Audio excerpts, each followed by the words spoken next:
Hi ಎಲ್ಲ ನಮಸ್ಕಾರ ಎಲ್ರಿಗೂ welcome to Pavan Suni life ಸ್ಟೈಲ್ಗೆ ಎಲ್ಲರಿಗೂ ಸ್ವಾಗತ. ಎಲ್ಲರೂ ಹೇಗಿದ್ದೀರಾ? ಐ ಹೋಪ್ ಎಲ್ಲರೂ ಚೆನ್ನಾಗಿದ್ದೀರಾ ಅಂತ ಅನ್ಕೊಂಡು ಇವತ್ತಿನ ರಾಣಿ ಸೀರಿಯಲ್ ಸಂಚಿಕೆನ ಶುರು ಮಾಡ್ತಾ ಇದ್ದೀನಿ. ಎಲ್ಲಿ ವಿಡಿಯೋನ ಸ್ಕಿಪ್ ಮಾಡಬೇಡಿ, ಕೊನೆವರೆಗೂ ನೋಡಿ. ತುಂಬ ಚೆನ್ನಾಗಿದೆ ಇವತ್ತು.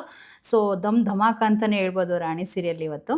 ಯಾಕೆ ಅಂತಂದರೆ ಸಾಕ್ಷಿ ಅಂದರೆ ವರ್ಧನ ಒಂದು ವಿರುದ್ಧವಾಗಿ ಸಾಕ್ಷಿ ಇಲ್ಲಿ ಬಾಲನ್ ಕೈಲಿ ಐತೆ. ಸೊ ಹಾಗಾಗಿ ಇನ್ನು ಏನು ಮಾಡ್ತಾನೆ ಇವಾಗ ಬಾಲ ಅಂತಂದರೆ ಚಂದುನು ಮತ್ತು ಸತ್ಯಣ್ಣ ಇಬ್ಬರು ಕೂಡ ಒಂದು ಮೆಮೊರಿ ಕಾರ್ಡ್ ಇರುತ್ತಲ್ವ ಬಾಲನ್ ಹತ್ರ, ಅದನ್ನೀಗ ಲ್ಯಾಪ್ಟಾಪ್ಗೆ ಹಾಕಿ ಚೆಕ್ ಮಾಡಬೇಕಲ್ವ. ಚಂದು ಒಂದು ಲ್ಯಾಪ್ಟಾಪ್ನ ತೊಗೊಂಡು ಸತ್ಯನ ಕರ್ಕೊಂಡು ಬರ್ತಾರೆ ಇಲ್ಲಿ ಮನೆಗೆ. ಬಂದ ತಕ್ಷಣನೇ ಲ್ಯಾಪ್ಟಾಪ್ನ ಓಪನ್ ಮಾಡಿ ಬಾಲನ್ಗೆ ಅದನ್ನ ಲ್ಯಾಪ್ಟಾಪ್ ಓಪನ್ ಮಾಡಿ ಅದೆಲ್ಲ ಹಾಕಕ್ಕೆ ಬರಲ್ಲ. ಚಂದು ಎಲ್ಲ ಹೇಳ್ಕೊಡ್ತಾನೆ. ಚಂದು ಎಲ್ಲ ಹೇಳ್ಕೊಟ್ಟ ತಕ್ಷಣನೇ ಬಾಲ ಎಲ್ಲ ಹಾಕಬೇಕು ಅಂತೇಳಿ ಇದೇಗೋ ಇದೆಲ್ಲ ಮಾಡೋದು ಅಂತೇಳಿ ಚಂದನ ಕೇಳ್ಕೊಂಡು ಬಾಲ ಹಾಕ್ತಾ ಇರ್ತಾನೆ. ಅವನು ಎಕ್ಸ್ಪ್ಲೇನ್ ಮಾಡ್ದಂಗೆಲ್ಲ ಬಾಲ ಕೂಡ ಹಾಕ್ತಾ ಇರ್ತಾನೆ ಮೆಮೊರಿ ಕಾರ್ಡು. ಸೊ ಅದನ್ನ ಸ್ವಲ್ಪ ಭಾಳ ದಿನದಲ್ವಾ ಮೆಮೊರಿ ಕಾರ್ಡು, ಧೂಳು ಅದೆಲ್ಲ ಹಿಡ್ಕೊಂಡಿರುತ್ತೆ. ಎಷ್ಟೇ ಟ್ರೈ ಮಾಡಿದ್ರು ಕೂಡ ಓಪನ್ ಆಗ್ತಾನೆ ಇರಲ್ಲ. ಇವರಂತೂ ಸಿಕ್ಕಾಪಟ್ಟೆ ಟ್ರೈ ಮಾಡ್ತಾ ಇರ್ತಾರೆ, ಆದರೆ ಅದು ಓಪನ್ನೇ ಆಗ್ತಾ ಇರಲ್ಲ. ಸೊ ಆಗ ಇದ್ಕೊಂಡು ಚಂದು, ಇಲ್ಲ ಅಂಕಲ್ ಸ್ವಲ್ಪ ಧೂಳೆಲ್ಲ ಕೊಡಿಬಿಟ್ಟು ಹಾಕಿ ಅಂತ ಹೇಳ್ಬಿಟ್ಟು ಹೇಳ್ತಾರೆ. ಸತ್ಯಣ್ಣ ಇದ್ಕೊಂಡು ಎಲ್ಲಾದರೂ ಕಂಪ್ಯೂಟರ್ಗೆ ತಗೊಂಡೋಗ್ಬಿಟ್ಟು ನೋಡ್ಸೋಣ ಬಾ ಅಂಗಡಿಗೆ ಅಂತ ಹೇಳ್ಬಿಟ್ಟು ಕರೆದಾಗ, ಇಲ್ಲ ಸತ್ಯ ಅಷ್ಟೊಂದು ಟೈಮ್ ಇಲ್ಲ ಇವಾಗ, ನಾವು ಹೊರಗಡೆ ತೊಗೊಂಡೋಗೋಷ್ಟು ಟೈಮ್ ಇಲ್ಲ ಅಂತೇಳಿ ಹೇಗೋ ಮಾಡಿ ಅದನ್ನೆಲ್ಲ ಧೂಳೆಲ್ಲ ಹೂಪಿಟ್ಟು ಎಲ್ಲ ನೀಟಾಗಿ ಹಾಕ್ದಾಗ ಇಲ್ಲಿ ಸಾಕ್ಷಿ ಸಿಕ್ಬಿಡುತ್ತೆ. ಅಂದರೆ ಇವನೇ ಕೊಲೆ ಮಾಡಿರೋದೆಲ್ಲ ರೆಕಾರ್ಡ್ ಆಗಿರುತ್ತೆ ಮೆಮೊರಿ ಕಾರ್ಡಲ್ಲಿ. ನೋಡಿ ಎಲ್ಲ ನೀವು ಕಾಣಿಸ್ತಾ ಇದೆ ಅಂತ ಅನ್ಕೊತೀನಿ. ಸೊ ಈ ರೀತಿ ಬಂದಿರೋದು, ಕಾವೇರಿನ ಕೆಟ್ಟದಾಗೆ ಇದು ಮಾಡಿರೋದು, ಸೊ ಇವಳು ಬಂದು ತಡೆದಿರೋದು, ನಿನ್ನ ಕೆಟ್ಟ ಬುದ್ಧಿ ಬಿಡು ಅಂಥೇಳಿ ಅವನು ಹೆಂಡ್ತಿನ ಹೋಗಿ ಚುಚ್ಚಿರೋದು, ಅದೆಲ್ಲ ರೆಕಾರ್ಡ್ ಆಗಿರುತ್ತೆ. ಅದನ್ನು ನೋಡಿ ಇಲ್ಲಿರೋರೆಲ್ಲ ತುಂಬ ಶಾಕ್ ಆಗಿಬಿಡ್ತಾರೆ. ಸತ್ಯಣ್ಣ, ಚಂದು, ಬಾಲಂತೂ ಶಾಕ್ ಅಂದರೆ ಶಾಕು. ಎಷ್ಟು ಶಾಕು ಅಂತಂದರೆ ಹೇಳೋಕ್ಕೆ ಆಗಲ್ಲ. ಹೋಗಿ ಹಿಂದಕ್ಕೆ ಹಂಗೇನೆ ಅವ್ನು ಬಾಗಿಲು ಹಿಡ್ಕೊಬಿಡ್ತಾನೆ. ಮತ್ತು ಸತ್ಯಣ್ಣ ಕೂಡ ಅಷ್ಟೇ ಸಿಕ್ಕಾಪಟ್ಟೆ ಶಾಕ್ ಆಗಿಬಿಟ್ಟು ಅಳ್ತಾ ಇರ್ತಾನೆ.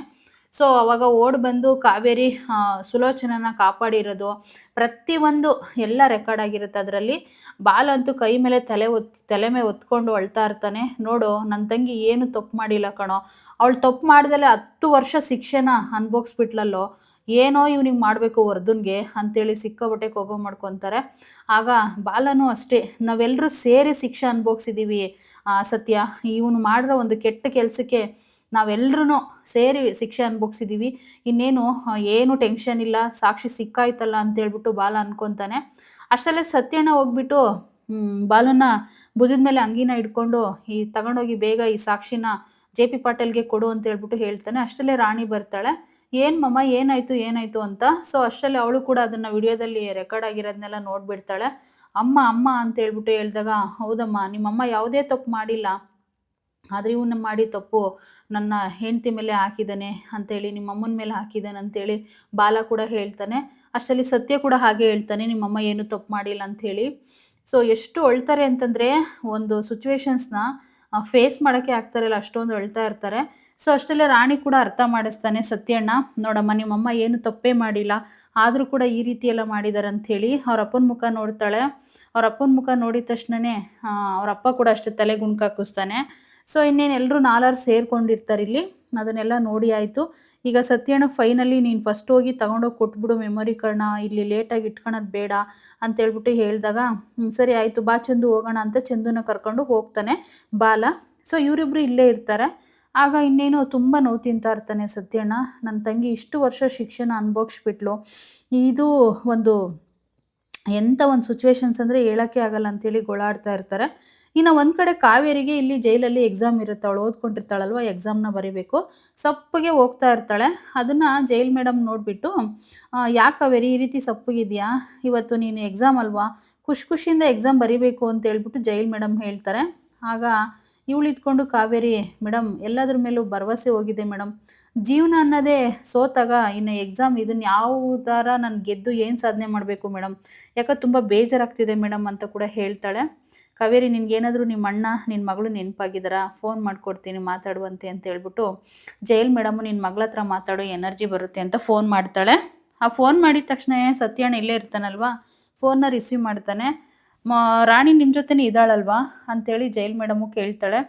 ಮುಖ ನೋಡಿಕೊಂಡು ಅವನಿಗೆ ಡೌಟ್ ಬಂದ್ಬಿಟ್ಟು, ಹೌದು ಮೇಡಮ್ ಇಲ್ಲೇ ಇದ್ದಾಳೆ ಅಂತ ಹೇಳ್ಬಿಟ್ಟು ಸತ್ಯಣ್ಣ ಹೇಳ್ತಾರೆ. ಇನ್ನು ಹಂಗೆ ಅಂದ ತಕ್ಷಣವೇ ನಿಮ್ಮ ತಂಗಿ ಎಕ್ಸಾಮ್ ಬರೆಯೋಕ್ಕೆ ಹೋಗ್ತಾಳೆ, ರಾಣಿ ಹತ್ರ ಮಾತಾಡಬೇಕು, ಫೋನ್ನ ಕೊಡಿ ಸತ್ಯ ಅವರೇ ಅಂತ ಕೂಡ ಹೇಳ್ತಾರೆ. ಸೊ ಆಗ ರಾಣಿ ಫೋನ್ನ ಇಸ್ಕೊತಾಳೆ. ಫಸ್ಟು ಸತ್ಯ ಮಾತಾಡ್ತಾನೆ, ಕಂಗ್ರ್ಯಾಚುಲೇಷನ್ಸ್ ತಂಗಿ, ಆರಾಮಾಗಿ ಹೋಗಿ ಬರ್ರಿ ಅಂತ ಹೇಳ್ಬಿಟ್ಟು ಕಾವೇರಿಗೆ ಹೇಳ್ತಾನೆ. ಮತ್ತೆ ಮಗಳ ಕೈ ಫೋನ್ನ ಕೊಟ್ಟ ತಕ್ಷಣ ಅಮ್ಮ ಏನು ಮಾಡ್ತಿದ್ದೀಯ ನೀನು, ಎಕ್ಸಾಮ್ ಬರೆಯೋಕೆ ಹೋಗ್ತಾ ಇದೆಯಾ ಇವತ್ತು ಅಂತೇಳಿ ರಾಣಿನ ಮಗಳು ಕೂಡ ಕೇಳ್ತಾಳೆ. ಹೌದು ಕಂದ ಅಂದಾಗ, ಅಮ್ಮ ನೀನು ಏನಾದರೂ ಟೆನ್ಷನ್ ಇಟ್ಕೊಂಡು ಹೋದ್ರೆ ತಿರ್ಗಿ ಆಮೇಲೆ ಎಲ್ಲ ಓದಿರೋದೆಲ್ಲ ಮರ್ತೋಗ್ಬಿಡ್ತೀಯ. ನನ್ಗೆ ಹೇಳ್ತಿದ್ದಲ್ಲ ಅದೇ ರೀತಿ ನೀನು ಇವತ್ತು ಎಲ್ಲ ನೆನ್ಪಿಟ್ಕೊಂಡೋಗಿ ಖುಷಿಯಿಂದ ಎಕ್ಸಾಮ್ ಬರೆದು ಎಲ್ಲರಿಗಿಂತ ಫಸ್ಟ್ ರ್ಯಾಂಕ್ ತೊಗೋಬೇಕು, ನಿನ್ನ ನಂಬರ್ನ ಫಸ್ಟ್ ಬರಬೇಕಮ್ಮ ನೀನು ಅಂತೇಳಿ ರಾಣಿ ಎಲ್ಲ ವಿಶ್ ಮಾಡ್ತಾಳೆ ಅವ್ರ ಅಮ್ಮನಿಗೆ. ಆವಾಗ ತುಂಬ ಖುಷಿಯಾಗುತ್ತೆ ಕಾವೇರಿಗೆ. ಆಯಿತು ಕಂದ, ನಾನು ಚೆನ್ನಾಗಿ ಎಕ್ಸಾಮ್ ಬರಿತೀನಿ, ನೀನು ಆರಾಮಾಗಿರು ಮಾಮನ ಹತ್ರ ಅಂತ ಹೇಳ್ಬಿಟ್ಟು ಹೇಳಿದಾಗ ಅವ್ರ ಮಾವನಿಗೆ ಫೋನ್ ಕೊಡ್ತಾಳೆ. ಕಾವೇರಿ, ನಿನಗೆ ಇವತ್ತೊಂದು ಗುಡ್ ನ್ಯೂಸ್ ಇದೆ ಕಾವೇರಿ ಅಂತೇಳಿ ಶುರು ಮಾಡ್ಕೊತಾನೆ. ಏನಣ್ಣ ಅದು ಅಂತಂದಾಗ, ಒಂದು ವಿಷಯ ಗೊತ್ತಾ, ವರದನ ವಿರುದ್ಧವಾಗಿ ಸಾಕ್ಷಿ ಸಿಕ್ಕಿದೆ. ಆ ಸಾಕ್ಷಿನ ತೊಗೊಂಡು ಈಗ ಆಲ್ರೆಡಿ JP ಪಾಟೀಲ್ಗೆ ಕೊಡಬೇಕು ಅಂತ ಬಾಲ ಹೋಗಿದ್ದಾನೆ ಅಂತ ಹೇಳ್ಬಿಡ್ತಾನೆ ಬೇಗನೆ. ಹಂಗಂದ ತಕ್ಷಣ ಕಾವೇರಿಗೆ ತುಂಬ ಶಾಕ್ ಆಗುತ್ತೆ. ಬಾಲನ್ಗೆ ಯಾಕಣ್ಣ ಕೊಟ್ಟೆ ನೀನು ಮೆಮೊರಿ ಕಾರ್ಡ್ನ ಅಂತ ಕೋಪ ಮಾಡ್ಕೊತಾಳೆ. ಅವಳಿಗೆ ಗೊತ್ತಿಲ್ವಲ್ಲ ಇವನ್ನೆಲ್ಲ ಮಾಡ್ತಿರೋದು ಅಂತ. ಹಂಗಂದ ತಕ್ಷಣ ಸತ್ಯಣ್ಣ ಇದ್ಕೊಂಡು, ಈ ಸಾಕ್ಷಿನ ಹುಡುಕಿರೋದೇ ಬಾಲನಮ್ಮ ಅಂತ ಹೇಳಿದಾಗ, ಅವನ್ನೆಲ್ಲ ನಾಟಕ ಆಡ್ತಿದ್ದಾನಣ್ಣ, ಅವನಿಗೆ ಕಳಿಸ್ಬಾರ್ದಿತ್ತು ನೀನು ಮೆಮೊರಿ ಕಾರ್ಡ್ನ ಅಂತೇಳಿ ಸತ್ಯಣ್ಣ ಹೇಳ್ತಾರೆ. ಸೊ ಹಂಗಂದ ತಕ್ಷಣ ಇಲ್ಲಮ್ಮ ಅವನೇ ಇದನ್ನೆಲ್ಲ ಮಾಡ್ತಿರೋದು ಅಂದಾಗ, ಆದರೂ ಅಣ್ಣ ನೀನು ಯಾಕಣ್ಣ ಅವನ್ನ ನಂಬಿ ಮೋಸ ಹೋಗ್ತಿದ್ಯಣ್ಣ, ಫಸ್ಟು ನೀನು ಆಲೇ ಮೋಸ ಹೋಗಿದ್ದೆ ಮತ್ತೆ ಮೋಸ ಹೋಗ್ತಿದ್ಯಾ ಅಂತೇಳಿ ಕಾವೇರಿ ಹೇಳ್ತಾಳೆ. ಹಾಗಂದ ತಕ್ಷಣ, ಇಲ್ಲ ಬಿಡು ಕಾವೇರಿ, ಎಲ್ಲ ಸರಿ ಹೋಗುತ್ತೆ, ಟೆನ್ಷನ್ ಮಾಡ್ಕೋಬೇಡ, ನೀನು ಖುಷಿಯಿಂದ ಎಕ್ಸಾಮ್ ಬರೀ ಫಸ್ಟು ಹೋಗಿ, ನೀನು ಬಿಡೋದಂತೂ ಜೈಲಿಂದ ಈಚೆ ಬರೋದಂತೂ ಖಂಡಿತ, ಏನು ಟೆನ್ಷನ್ ಮಾಡ್ಕೋಬೇಡ, ಹೋಗಮ್ಮ ನೀನು ಎಕ್ಸಾಮ್ ಬರೀ ಅಂತ ಹೇಳಿ ಆಶೀರ್ವಾದ ಮಾಡ್ತಾನೆ ಅವರ ಅಣ್ಣ. ಇನ್ನು ಹಂಗೆ ಅಂದ ತಕ್ಷಣನೇ ಕಾವೇರಿಗಂತೂ ತುಂಬಾ ಗಾಬರಿ. ಒಂದು ಕಡೆ ಖುಷಿ ಆಯಿತು, ಒಂದು ಕಡೆ ಗಾಬರಿ ಶುರುವಾಗಿದೆ. ಬಾಲ ಏನು ಮಾಡ್ತಾನೇನೋ ಅಂತ. ಅವಳು ಬಾಲನ ನಂಬೋದೇ ಇಲ್ಲ. ಏನೇ ಬಂದರೂ ಕೂಡ ಅವನ ಪ್ರಾಣನೇ ಕೊಟ್ಟರು ಇವಳು ನಂಬಲ್ಲ. ಅವಳದೊಂಥರ ಕೆಟ್ಟ ಕ್ಯಾರೆಕ್ಟರ್ ಅಂತಲೇ ಹೇಳ್ಬೋದು ಈ ವಿಷಯದಲ್ಲಿ. ಒಂದು ಮನುಷ್ಯ ತಪ್ಪು ಮಾಡ್ತಾನೆ ಸಹಜವಾಗಿ, ಅದನ್ನು 2ನೇ ಸರಿ ಕೂಡ ತಪ್ಪು ಮಾಡ್ತಾನೆ, 3ನೇ ಸರಿ ಕೂಡ ತಪ್ಪು ಮಾಡ್ತಾನೆ, 4ನೇ ಸರಿ ಖಂಡಿತ ಅರ್ಥ ಮಾಡ್ಕೊಳ್ತಾನೆ. ಅವನು ಹಂಗೆ ಮಾಡಿ ಅರ್ಥ ಮಾಡ್ಕೊಂಡಿದ್ದಾನೆ, ಆದರೂ ಕೂಡ ಇವಳು ನಂಬ್ತಾ ಇರಲ್ಲ. ಸೊ ಇನ್ನು ಫೈನಲ್ ಇಲ್ಲಿ ಖುಷಿಯಿಂದ ಅವರು ಜೈಲ್ ಮೇಡಮ್ಗೆ ಹೇಳ್ತಾ ಇರ್ತಾರೆ, ಈ ಥರ ಸಾಕ್ಷಿ ಸಿಕ್ಕಿದೆಯಂತೆ ಮೇಡಮ್ ಅಂತ ಹೇಳಿದಾಗ, ಕಾವೇರಿ ನಿಂದು ಒಳ್ಳೆ ಟೈಮು ಹತ್ರ ಬಂದಿದೆ, ತಲೆ ಕೆಡಿಸ್ಕೋಬೇಡ, ಈಗ ಹೋಗಿ ಖುಷಿಯಿಂದ ಎಲ್ಲನೂ ನೀಟಾಗಿ ಎಕ್ಸಾಮ್ನ ಬರೆದು ನೀನು ಪಾಸ್ ಆಗಬೇಕು ಅಂತ ಜೈಲ್ ಮೇಡಮ್ ಕೂಡ ಕಂಗ್ರೆಸ್ ಹೇಳ್ತಾರೆ. ಇನ್ನು ಅಷ್ಟರಲ್ಲೇ ಇಲ್ಲಿ ಒಂದು ಕಡೆ ಆಲ್ರೆಡಿ ಸಾರಿಕೆಗೆ ವಿಷಯ ಹೇಗೋ ತಿಳ್ಕೊಂಡು ಓಡ್ ಬಂದುಬಿಡ್ತಾಳೆ, ಅಣ್ಣ ಅಂತೇಳಿ. ಆಗ ವರದಾ ಏನಾಯಿತು, ಯಾಕೆ ಇಷ್ಟೊಂದು ಗಾಬರಿ ಆಗಿದೆಯಾ ಅಂದಾಗ, ಅಣ್ಣ ನಿನ್ನ ವಿರುದ್ಧವಾಗಿ ಮೆಮೊರಿ ಕಾರ್ಡ್ ಇತ್ತಲ್ಲ, ಆ ಮೆಮೊರಿ ಕಾರ್ಡು ಬಾಲನ್ ಕೈಯಲ್ಲಿ ಸಿಕ್ಕಿದೆಯಣ್ಣ ಅಂತ ಹೇಳ್ಬಿಟ್ಟು ಹೇಳ್ಬಿಡ್ತಾಳೆ. ಹಂಗಂದ ತಕ್ಷಣ ವರದಾ ತುಂಬ ಗಾಬರಿ ಆಗಿಬಿಡ್ತಾನೆ. ಏನು ಹೇಳ್ತಿದ್ದೀಯ ಸಾರಿಕಾ ನೀನು, ಹೇಗೆ ಸಿಕ್ತದು, ನೀನು ಎಲ್ಲಿ ನೋಡಿದೆ ಅಂತ ಕೇಳಿದಾಗ, ಅದು ಮ್ಯಾಟರ ಇವಾಗ, ಫಸ್ಟ್ ಏನು ಮಾಡೋದಂತ ಯೋಚನೆ ಮಾಡು ಅಂತ ಹೇಳ್ಬಿಟ್ಟು ಸಾರಿಕಾ ಕೇಳ್ತಾಳೆ. ಹಂಗಂದ ತಕ್ಷಣ ಏನು ಮಾಡ್ಬೇಕನ್ನೋದೇ ನಂಗೆ ತಲೆ ಓಡ್ತಿಲ್ಲ ಸಾರಿಕಾ, ಏನು ಮಾಡ್ಬೇಕನ್ನೋದೇ ಈ ಟೈಮಲ್ಲಿ ನನಗೆ ತಲೆನೇ ಓಡ್ತಿಲ್ಲ ಅಂತ ತಲೆ ಚೆಚ್ಕೊತಾ ಇರ್ತಾನೆ ಅವನಂತೂ. ಈ ಟೈಮಲ್ಲಿ ಇರೋದು ಸ್ವಲ್ಪ ಟೈಮು, ಆಲ್ರೆಡಿ JPಗೆ ತಲುಪಿಸ್ಬೇಕಂತ ಹೋಗ್ಬಿಟ್ಟಿದ್ದಾನೆ ಬಾಲ ಅಂತ ಕೂಡ ಸಾರಿಕಾ ಹೇಳ್ತಾಳೆ. ಅದನ್ನು ಕೇಳಿ ತುಂಬಾ ಶಾಕ್ ಇಲ್ಲಿ ವರ್ಧನ್ಗೆ. ಅಣ್ಣ ಬೇಗ ಯೋಚನೆ ಮಾಡೋಣ, ಹೇಗಾದರೂ ಮಾಡಿ ಇದರಿಂದ ನನ್ನ ಪಾರು ಆಗಲೇಬೇಕು ಅಣ್ಣ ಅಂತ ಅಂದಾಗ, ಆಗ ವರದಾ ಯೋಚನೆ ಮಾಡ್ತಾ ಇರ್ತಾನೆ, ಐಡಿಯಾನೇ ಬರೋದಿಲ್ಲ. ಆದರೆ ಸಾರಿಕಾ ಮಾತ್ರ ಪಕ್ಕ ಐಡಿಯಾ ಬಂದ್ಬಿಟ್ಟು, ಅಣ್ಣ ರಾಣಿ ಅಣ್ಣ ಅಂತ ಹೇಳ್ಬಿಡ್ತಾಳೆ. ರಾಣಿನ ಕಿಡ್ನಾಪ್ ಮಾಡಿಬಿಟ್ರೆ ಆರಾಮಾಗಿ ಅವ್ನು ವಾಪಸ್ ತಂದು ಕೊಡ್ತಾರಲ್ಲ ಅಂತ ಈ ರೀತಿ ಪ್ಲ್ಯಾನ್ ಮಾಡ್ಕೊತಾರೆ.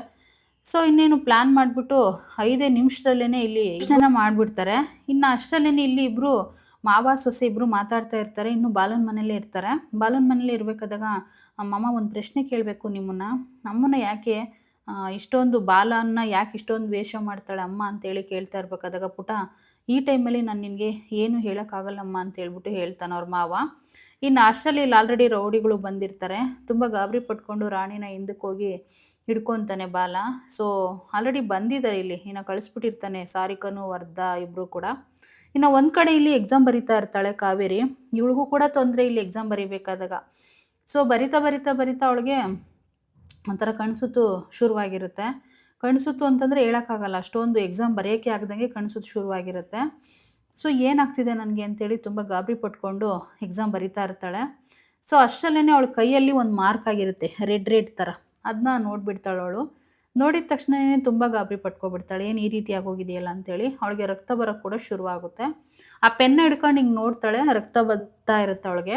ಸೊ ಮೇಡಮ್ ನನಗೆ ರಕ್ತ ಬರ್ತಿದೆ ಮೇಡಮ್ ಅಂಥೇಳಿ ಸಿಕ್ಕಾಬಟ್ಟೆ ಗಾಬರಿ ಪಟ್ಕೊತಾಳೆ. ಇನ್ನು ಅಲ್ಲಿ ಎಕ್ಸಾಮ್ ಬರೆಸ್ತಾ ಇರ್ತಾರಲ್ಲ ಮೇಡಮ್, ಅವರು ಕೂಡ ಓಡಿ ಬರ್ತಾರೆ. ಏನಾಯಿತು ಕಾವೇರಿ ಅಂಥೇಳಿ. ಮೇಡಮ್ ನನಗೆ ತಲೆ ಸುತ್ತು ಶುರುವಾಗ್ಬಿಟ್ಟಿದೆ, ರಕ್ತ ಕೂಡ ಬರ್ತಾ ಇದೆ, ನನಗೆಲ್ಲ ರಕ್ತ ರಕ್ತ ಅನ್ನೋ ಥರ ಆಗೋಗ್ಬಿಟ್ಟಿದೆ ಅಂತೇಳಿ ಅವಳು ತಲೆ ಸುತ್ತ ಥರ ಸುಮ್ಮನೆ ಹಿಂಸೆ ಪಡ್ತಾ ಇರ್ತಾಳೆ. ಅವಳಿಗೆ ಏನು ನಡೀತು ಅಂತ ಹಿಂದೆ ನೆನ್ಪು ಮಾಡ್ಕೊತಾಳೆ. ಇಲ್ಲಿ ಯಾರೋ ಒಬ್ಬರು ಪಿ ಸಿ ಬಂದ್ಬಿಟ್ಟು ನಮ್ಮ ಒಂದು ಜೈಲಲ್ಲಿ ಅವಳು ಓದ್ತಾ ಇರ್ತಾಳೆ. ಓದ್ತಾ ಇರಬೇಕಾದಾಗ ಒಂದು ಪೂಜೆ ಕಾರ್ಯಕ್ರಮ ಇತ್ತು. ಬೆಲ್ಲದ ಪಾನಕ ಮಾಡಿದ್ರು ತಗೊಳ್ಳಿ ಅಂತ ಕೊಡಕ್ಕೆ ಬಂದಿರ್ತಾರೆ. ಅವಳು ಬೇರೆದನ್ನ ತೊಗೊಳಕ್ಕೆ ಹೋದರೆ ಇವಳು ಇದೆಲ್ಲ ಇನ್ನೊಂದು ತಗೊಳ್ಳಿ ಅಂತ ಕೊಟ್ಟಿರ್ತಾಳೆ. ಸೊ ಇಲ್ಲಿ ಏನೋ ಅವಳಿಗೆ ಬೆರೆಸಿ ಕೊಟ್ಟಿದ್ದಾರೆ, ಏನಂತ ಗೊತ್ತಿಲ್ಲ. ಸೊ ಅವಳಿಗೆ ಅದು ಶುರುವಾಗಿದೆ. ಆಗ ಅಷ್ಟೊತ್ತಿಗೆ ಡಾಕ್ಟರ್ ಅಂತೇಳಿ ಕೂಕೊಂತಾರೆ ಒಂದು ಕಡೆ ಮೇಡಮ್ಮು. ಆಗ ನೋಡ್ಬೇಕೇನಾಗುತ್ತೆ ಅಂತ. ಸೊ ಇನ್ನು ಇಲ್ಲಿ ಒಂದು ಕಡೆ ಆಲ್ರೆಡಿ ಕಟ್ಟಾಕಿರ್ತಾರೆ ಇಬ್ಬರನ್ನೂ ಕೂಡ, ಮಾವ ಸೊಸೆನ. ಯಾರು ಕಟ್ಟಾಕಿರೋದು ನಮ್ಮನ್ನು, ದಯವಿಟ್ಟು ಬಿಡಿ ಬಿಡಿ ಅಂತೇಳಿ ಕಿರಿಚ್ಕೋತಾರೆ. ಇನ್ನು ರಾಣಿ ಇದ್ಕೊಂಡು, ಮಮ್ಮ ನಮ್ಮನ್ನು ಯಾರು ಮಮ್ಮ ಈ ರೀತಿ ಕಟ್ಟಾಕಿರೋದು, ನಂಗೆ ತುಂಬ ಭಯ ಆಗ್ತಿದೆ ಮಮ್ಮ ಅಂತೇಳಿ ರಾಣಿ ಕೂಡ ಕಿರಿಚ್ಕೊತಾಳೆ. ಇನ್ನು ರೌಡಿಗಳು ಬಂದು ಎದುರಿಗೆ ನಿಂತ್ಕೊತಾರೆ. ಹೇ ಯಾರೋ ನೀವೆಲ್ಲನ, ನಮ್ಮನ್ನು ಯಾಕೋ ಕಟ್ಟಾಕಿದ್ದೀರಾ, ನಮ್ಮಿಂದ ನಿಮ್ಗೇನೋ ಬೇಕು ಅಂತೇಳಿ ಸತ್ಯಣ್ಣ ಕೇಳ್ತಾರೆ. ಅಷ್ಟರಲ್ಲೇ ಇಲ್ಲಿ ಎಂಟ್ರಿ ಆಗ್ತಿರೋದು ವರದಾ. ಎಂಟ್ರಿ ಆದ ತಕ್ಷಣವೇ ಆಗ ನೀನಾ ಅಂತೇಳ್ಬಿಟ್ಟು ಸತ್ಯ ಕೇಳ್ತಾರೆ. ಹೌದು ಸತ್ಯ ನಾನೇ ಅಂತೇಳ್ಬಿಟ್ಟು ಬಂದು ಚೇರ್ ಹಾಕೊಂಡು ಕಾಲ ಮೇಲೆ ಕಾಲು ಹಾಕೊಂಡು ಕುತ್ಕೊತಾನೆ. ನಿನ್ನ ಜನ್ಮಕ್ಕೆ ಇಷ್ಟೊಂದೆಲ್ಲ ತಪ್ಪು ಮಾಡಿ ಬಂದು ಈ ರೀತಿ ಕುತ್ಕೋತಿಯಲ್ಲ, ನಿನಗೇನು ಅನ್ಸಲ್ವಾ ಅಂತೇಳಿ ಸತ್ಯಣ್ಣ ಬೈತಾರೆ. ರಾಣಿ ಕೂಡ ಒಂದು ಕಡೆ ತುಂಬಾ ಶಾಕ್ ಆಗ್ತಾಳೆ ಬಂದು ಕೂತಿರೋದ್ರಿಂದ. ಅಲ್ಲ ಕಣೋ, ನಮ್ಮನ್ನು ಯಾಕೋ ಕಟ್ಟಾಕಿದ್ಯಾ, ನಮ್ಮಿಂದ ನಿನಗೇನೋ ಬೇಕು ಅಂತ ಹೇಳ್ಬಿಟ್ಟು ಸತ್ಯಣ್ಣ ಕೇಳ್ತಾರೆ. ನನಗೇನು ಬೇಕು ಅನ್ನೋದು ನಿನಗೆ ಗೊತ್ತಾಗುತ್ತೆ ಸತ್ಯ ಇವಾಗ ಅಂತ ಕೂಡ ಹೇಳ್ತಾರೆ. ಅಲ್ಲ ಕಣೋ, ನಾವು ದೊಡ್ಡವ್ರು ಏನೋ ತಪ್ಪು ಮಾಡಿರ್ತೀವಿ, ಇದಾಗಿರ್ತತೆ. ಈ ಕಂದಮ್ಮ ಏನು ಮಾಡಿರ್ತಾಳೋ, ನಮ್ಮ ರಾಣಿನ ಬಿಟ್ಬಿಡೋ ಅಂತ ಹೇಳ್ಬಿಟ್ಟು ಸತ್ಯಣ್ಣ ತುಂಬ ರಿಕ್ವೆಸ್ಟ್ ಮಾಡ್ಕೊತಾರೆ. ರಾಣಿನೇ ಅಲ್ವಾ ನನಗೆ ಬೇಕಾಗಿರೋದು, ರಾಣಿನ ಬಿಟ್ಟರೆ ನನ್ನ ಕೆಲಸ ಆಗೋದು ಹೆಂಗೆ ಇವಾಗ ಅಂತೇಳಿ ಬಾಲ ಹೇಳ್ತಾನೆ. ನನ್ನ ಸಿಗಾಕ್ಸ್ಬೇಕು ಅಂತೇಳಿ ಮೆಮೊರಿ ಕಾರ್ಡ್ನ ಇಟ್ಕೊಂಡು ಆಟ ಆಡ್ತಿದ್ದೀರಾ ನೀವು ಅಂತೇಳಿ ಕಿರ್ಚಾಡ್ತಾನೆ. ಯಾವ ಮೆಮೊರಿ ಕಾರ್ಡು ಅಂತೇಳಿ ಸತ್ಯ ಕೇಳಿದಾಗ, ಯಾವುದು ಅಂತ ಇವಾಗ ಬೈಲಾಗುತ್ತಿರು ಅಂತ ಹೇಳ್ಬಿಟ್ಟು ಹೇಳ್ತಾನೆ ಬಾಲ. ಸೊ ಅವರಿಬ್ಬರು ಸಖತ್ ಎದ್ರುಕೊಂಡು ಕೂತಿರ್ತಾರೆ. ಒಂದು ಕಡೆ ನಗಾಡೋಕ್ಕೂ ಶುರು ಮಾಡ್ತಾನೆ ಇಲ್ಲಿ ವರದಾ ರಾಕ್ಷಸನ ಥರ. ಸೊ ಇನ್ನು ಫೈನಲಿ ರೌಡಿ ಹತ್ರ ಫೋನ್ ಕೊಡಿಲಿ ಅಂತ ಹೇಳ್ಬಿಟ್ಟು ಫೋನ್ನ ಇಸ್ಕೊತಾನೆ. ಫೋನ್ನ ಇಸ್ಕೊಂಡ ತಕ್ಷಣವೇ ಇವರಿಬ್ಬರಂತೂ ಸಖತ್ ಗಾಬರಿ ಆಗಿರ್ತಾರೆ. ಏನು ಮಾಡ್ಬೇಕನ್ನೋದೇ ಗೊತ್ತಾಗ್ತಾ ಇರಲ್ಲ. ಆ ರೌಡಿ ಫೋನ್ನ ಕೊಡ್ತಾನೆ ವರ್ಧನ್ ಕೈಲಿ. ಫೋನ್ ಕೊಟ್ಟ ತಕ್ಷಣವೇ ಫೋನ್ನ ಮಾಡ್ತಾನೆ. ಯಾರಿಗೆ ಫೋನ್ ಮಾಡೋದು ಅಂತಂದರೆ ಬಾಲುನ್ಗೆ. ಸೊ ಇಲ್ಲಿ ಇನ್ನು ಹೇಗಾದರೂ ಮಾಡಿ ಯಾಕೆ ಕಿಡ್ನಾಪ್ ಮಾಡ್ಯಾರಂತ ಸತ್ಯಣ್ಣಿಗೆ ಗೊತ್ತಾಗುತ್ತೆ ಅಷ್ಟರಲ್ಲೇ. ಓ ಮೆಮೊರಿ ಕಾರ್ಡ್ ಬೇಕು ಅಂತೇಳಿ ನಮ್ಮ ರಾಣಿನ ನನ್ನ ಇಬ್ಬರನ್ನ ಕಿಡ್ನಾಪ್ ಮಾಡಿದಾರಂತ ಗೊತ್ತಾಗ್ಬಿಡುತ್ತೆ. ಸೊ ಫೋನ್ ಮಾಡಿದ ತಕ್ಷಣ ಇಲ್ಲಿ ಬಾಲ ಒಂದು ಕಡೆ ಜೋರಾಗೆ ಆ ಮೆಮೊರಿ ಕಾರ್ಡ್ನ ಕೊಡೋಕ್ಕೆ ಅಂತೇಳಿ ಹೋಗ್ತಾ ಇರ್ತಾನೆ ಗಾಡೀಲಿ ಹೋಗ್ಬೇಕಾದಾಗ ಫೋನ್ ರಿನ್ ಆಗುತ್ತೆ. ಅವನು ಒಂದು ಕಡೆ ನಿಲ್ಲಿಸ್ತಾನೆ ಗಾಡಿನ. ನಿಲ್ಲಿಸ್ಬಿಟ್ಟು ಯಾಕೆ ಇವನು ವರದಾ ನನಗೆ ಫೋನ್ ಮಾಡ್ತಿದ್ದಾನಲ್ಲ ಅಂತ ಹೇಳ್ಬಿಟ್ಟು ಆ ಫೋನ್ನ ನೋಡಿಕೊಂಡು ರಿಸೀವ್ ಮಾಡೋಕ್ಕೆ ಇಷ್ಟಪಡಲ್ಲ ಅವನು. ಆದರೂ ಒಂದು ಸರಿ ರಿಸೀವ್ ಮಾಡೋಣ ಅಂತೇಳಿ ರಿಸೀವ್ ಮಾಡ್ತಾನೆ. ರಿಸೀವ್ ಮಾಡಿದ ತಕ್ಷಣವೇ ಏನೋ ವರದಾ ನನಗೆ ಫೋನ್ ಮಾಡಿಬಿಟ್ಟಿದ್ಯಾ ಅಂತೇಳಿ ಬಾಲ ಕೇಳ್ತಾನೆ. ಯಾಕೆ ಫೋನ್ ಮಾಡಿದೆ ಅಂತೇಳಿ ಇವಾಗ ಗೊತ್ತಾಗುತ್ತೆ ನಿನಗೆ, ಎಲ್ಲಿದ್ದೀಯಪ್ಪ ನೀನು ಅಂತೇಳಿ ಕೇಳ್ತಾನೆ. ಯಾಕೋ ನಾನು ಎಲ್ಲಿದ್ರೆ ನಿನಗೇನೋ ಬೇಕು ಅಂತ ಹೇಳ್ಬಿಟ್ಟು ವರದಾ ಬಾಲ ಹೇಳ್ತಾನೆ. ಹಂಗಂದ ತಕ್ಷಣವೇ ವೆಯ್ಟ್ ಫೋನ್ ಕಟ್ ಮಾಡಬೇಡ, ನಿನಗೆ ತುಂಬ ಕೆಲಸ ಇದೆ ಇವತ್ತು, ಏನು ಅಂತ ತಿಳ್ಕೊಬೇಕು ಅಂತಂದರೆ 2 ನಿಮಿಷ ವೆಯ್ಟ್ ಮಾಡ್ಬೇಕು ನೀನು ಅಂತೇಳಿ ಹೇಳಿದಾಗ, ವರದಾ ಏನು ಹೇಳ್ತಿದ್ಯಾ ನೀನು ಅಂತೇಳ್ಬಿಟ್ಟು ಹೇಳಿದಾಗ, ಈಗ ನೀನು ಜೆ ಪಿ ಸರ್ಗೆ ಮೆಮೊರಿ ಕಾರ್ಡ್ನ ಕೊಡೋಕ್ಕೆ ಅಂತ ಹೋಗ್ತಾ ಇದೆಯಾ, ಅದು ನನಗೆ ಗೊತ್ತು, ಆ ಮೆಮೊರಿ ಕಾರ್ಡು ನನಗೆ ಬೇಕು ಅಂತೇಳ್ಬಿಟ್ಟು ಹೇಳ್ತಾನೆ. ನಿನಗ್ಯಾಕೋ ನಾನು ಕೊಡಲಿ ಮೆಮೊರಿ ಕಾರ್ಡ್ನ ಅಂತೇಳಿ ಬಾಲ ಹೇಳ್ತಾನೆ. ಹಂಗಂದ ತಕ್ಷಣ ಯಾಕೆ ಕೊಡಲಾ, 1 ನಿಮಿಷ ವೆಯ್ಟ್ ಮಾಡಿಲಿ ಹೇಳ್ತೀನಿ ಅಂತೇಳಿ ಅಂದಾಗ, ನಿನಗೆ ಮಗಳು ಬೇಕಾ ಇಲ್ಲ ಅಂತಂದರೆ ಮೆಮೊರಿ ಕಾರ್ಡ್ ಬೇಕಾ ಅಂತ ಅಂದಾಗ, ಏನು ಹೇಳ್ತಿದ್ಯಾ ನೀನು ಅಂತ ಹೇಳ್ಬಿಟ್ಟು ಬಾಲ ಕನ್ಫ್ಯೂಷನಲ್ಲಿ ಕೇಳ್ತಾ ಇರ್ತಾನೆ. ಅವನಿಗೆ ಗೊತ್ತಿರಲ್ಲ ಪಾಪ. ಸೊ ಈಗ ಸ್ಪೀಕರ್ನ ಆನ್ ಮಾಡಿಬಿಡ್ತಾನೆ ಬಂದಿಲ್ಲಿ. ಆವಾಗ ರಾಣಿ ಇದ್ಕೊಂಡು, ನಮ್ಮನ್ನು ದಯವಿಟ್ಟು ಬಿಟ್ಬಿಡಿ, ನಾವು ಏನೂ ತಪ್ಪು ಮಾಡಿಲ್ಲ, ಬಿಟ್ಬಿಡಿ, ನನಗೆ ಭಯ ಆಗ್ತಿದೆ ಅಂತ ರಾಣಿ ತುಂಬಾ ಫೀಲ್ ಮಾಡ್ಕೊತಾ ಇರ್ತಾಳೆ. ಸತ್ಯಣ್ಣ ಕೂಡ ಅದೇ ರೀತಿ ನಮ್ಮನ್ನು ಬಿಟ್ಬಿಡು ಅಂತ ಕೇಳ್ಕೊತಾ ಇರ್ತಾನೆ. ಅದನ್ನೆಲ್ಲ ಇಲ್ಲಿ ಬಾಲ ಕೇಳಿಸ್ಕೊತಾನೆ. ನನ್ನ ಮಗಳಿಗೆ ಏನೋ ಮಾಡಿದ್ಯಾ, ನನ್ನ ಮಗಳನ್ನೆಲ್ಲ ತೊಗೊಂಡೋಗಿಟ್ಟಿದ್ಯಾ ಅಂತೇಳಿ ಬಾಲ ಕೇಳ್ತಾನೆ. ಹೌದಾ, ಈಗ ನಿನ್ನ ಮಗಳು ಬೇಕಂತ ಅನ್ನಿಸ್ತಾ, ನಿನ್ನ ಮಗಳು ಬೇಕು ಅಂತಂದರೆ ಆ ಮೆಮೊರಿ ಕಾರ್ಡ್ನ ವಾಪಸ್ ತಂದು ನನಗೆ ಕೊಡು, ನಿನಗೆ ನಾನು ನಿನ್ನ ಮಗಳನ್ನ ಬಿಡ್ತೀನಿ. ಅದು ನಿನಗೆ ಕೊಡೋದು 20 ನಿಮಿಷ ಟೈಮು. 20 ನಿಮಿಷದಲ್ಲಿ 1 ನಿಮಿಷ ಹೆಚ್ಚು ಕಮ್ಮಿ ಆದರೂ ಕೂಡ ನಿನ್ನ ಮಗಳು ಬದುಕಿರಲ್ಲ. ಅಷ್ಟರಲ್ಲೇ ನೀನು ಮೆಮೊರಿ ಕಾರ್ಡ್ನ ತಂದು ಕೊಡಬೇಕು ಅಂದಾಗ, ನೀನು ಕಾಲಿಗೆ ಬೀಳ್ತೀನಿ ವರದಾ, ನನ್ನ ಮಗಳನ್ನ ಬಿಟ್ಬಿಡು ಅಂತ ಕೇಳ್ಕೊತಾನೆ. ಎಷ್ಟು ಹಿತವಾಗಿದೆಯಪ್ಪ ನನಗೆ ಕೇಳೋಕ್ಕೆ ಈ ಮಾತನ್ನ, ಕಾಲಿಗೆ ಬೀಳ್ತೀನಿ ಬಿಟ್ಬಿಡು, ಇನ್ನೊಂದು ಸರಿ ಹೇಳು ವರದಾ, ಇನ್ನೊಂದು ಸರಿ ಹೇಳು ಬಾಲ ಅಂತೇಳಿ ಕೇಳ್ತಾನೆ. ವರದಾ ಅಲ್ಲ ಸಾರಿ. ಆಗ ಅವನ ಪಾಪ ಅವನು ಎಷ್ಟೇ ಕೋಪದಲ್ಲಿದ್ದರೂ ಕೂಡ, ದಯವಿಟ್ಟು ನನ್ನ ಮಗಳನ್ನ ಬಿಟ್ಬಿಡು, ನಿನ್ನ ಕಾಲಿಗೆ ಬೀಳ್ತೀನಿ ಅಂತ ಬಾಲ ಕೇಳ್ತಾನೆ. ಹಂಗೆ ಕೇಳಿದ ತಕ್ಷಣ ವರದಿಗೆ ತುಂಬ ಖುಷಿ ಆಗ್ಬಿಡತ್ತೆ. ನೋಡು ನಿನಗೆ ಟೈಮ್ ಕೊಡ್ತಿರೋದು ನಾನು ಬರೀ 20 ನಿಮಿಷ, 20 ನಿಮಿಷದಲ್ಲಿ ಬಂದು ನಿನ್ನ ಮಗಳನ್ನ ಕರ್ಕೊಂಡು ಮೆಮೊರಿ ಕಾರ್ಡ್ನ ಕೊಟ್ಟು ಹೋಗು ಅಂತ ಹೇಳ್ಬಿಟ್ಟು ಹೇಳ್ತಾನೆ. ಸೊ ಹಂಗಂದ ತಕ್ಷಣ ಇಲ್ಲಿ ರಾಣಿನೂ ಚಂದು ಇಬ್ಬರು ಸಾರಿ ಸತ್ಯಣ್ಣ ಇಬ್ಬರು ಕೂಡ ಹೇಗಾದರೂ ಬಾಲ ಬರ್ದಂಗೆ ಮಾಡಬೇಕು ಅಂತ ಬೇಡ ಬರಬೇಡ ಬರಬೇಡ ಅಂತೇಳಿ ಅಂತ ಇರ್ತಾರೆ. ಆದರೆ ಇಲ್ಲಿ ಮಗಳಿಗಿಂತ ಹೆಚ್ಚು ಯಾವುದೂ ಇಲ್ಲ. ನಿನ್ನ ಮಗಳಂದ್ರೆ ನಿನ್ನ ಪ್ರಾಣ ಅಲ್ವಾ, ನಿನ್ನ ಮಗಳಂದ್ರೆ ನಿನ್ನ ಜೀವ ಅಲ್ವಾ, ನಿನ್ನ ಮಗಳಿಗೋಸ್ಕರ ಬಂದೇ ಬರ್ತೀಯ ಅಂತ ಗೊತ್ತು ನನಗೆ ಅಂತ ಹೇಳ್ಬಿಟ್ಟು ಇಲ್ಲಿ ವರದ ಹೇಳ್ತಾನೆ. ಸೊ ಹಂಗಂದ ತಕ್ಷಣ ಪಾಪ ಇಲ್ಲಿ ರಾಣಿಗಂತೂ ತುಂಬ ಗಾಬರಿ ಶುರುವಾಗಿರುತ್ತೆ. ಇನ್ನು ಬಾಲ ಇದ್ಕೊಂಡು ನಾನು ಹೋಗಲೇಬೇಕು, ಅವರಿಬ್ಬರನ್ನ ಕಾಪಾಡಲೇಬೇಕು ಅಂಥೇಳಿ ಅವನಿಗೆ ಕೋಪ ಬಂದು ಆ ಬೈಕ್ನೇ ಚಚ್ಚಿಬಿಡ್ತಾನೆ ಹಂಗೇನೆ. ಎಂಥ ಪರಿಸ್ಥಿತಿ ಬಂದ್ಬಿಡ್ತು ಅಂತ. ಸೊ ನೋಡೋಣ ಏನಾಗುತ್ತೆ ಅಂತ. ಇವತ್ತಿನ ಸಂಚಿಕೆ ಇಲ್ಲಿಗೆ ಮುಗಿಸ್ತಾ ಇದ್ದೀನಿ. ಮೆಮೊರಿ ಕಾರ್ಡ್ ತೊಗೊಂಡೋಗಿ ಕೊಟ್ಟು ಮಗಳನ್ನ ಸತ್ಯಣ್ಣನ ಬಿಡಿಸ್ಕೊ ಬರ್ತಾನ, ಇಲ್ಲ ಅಂತಂದರೆ ಏನಾದರೂ ಬೇರೆ ಪ್ಲ್ಯಾನ್ ಮಾಡ್ತಾನ ಅಂಥೇಳಿ ನಾಳೆ ವೆಯ್ಟ್ ಮಾಡಿ ನೋಡಬೇಕಾಗುತ್ತೆ. ಸೊ ನೋಡೋಣ ಏನಾಗುತ್ತೆ ಅಂತ. ನಾಳೆವರೆಗೂ ವೆಯ್ಟ್ ಮಾಡಿ ಅಂತ ಹೇಳ್ತಾ ಥ್ಯಾಂಕ್ ಯು.